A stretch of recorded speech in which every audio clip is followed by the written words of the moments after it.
आज तो मेरी बेटी बिल्कुल शहजादी लग रही है। अल्लाह तुम्हें खुश रखे। ये क्या है? ये बेटा हमारा खानदानी जेवर है। पापा नाश्ते का कह रहे थे। मुझे भी आया था तुम्हारी दादों का फोन, मैंने मना कर दिया कि क्या तकल्लुफ की जरूरत है, सब कुछ तो है। मैंने आपके कपड़े भी निकाल दिए।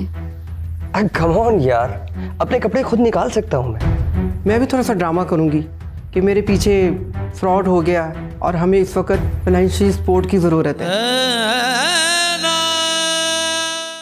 तुम जो बन जाते मेरे जीने की वजह।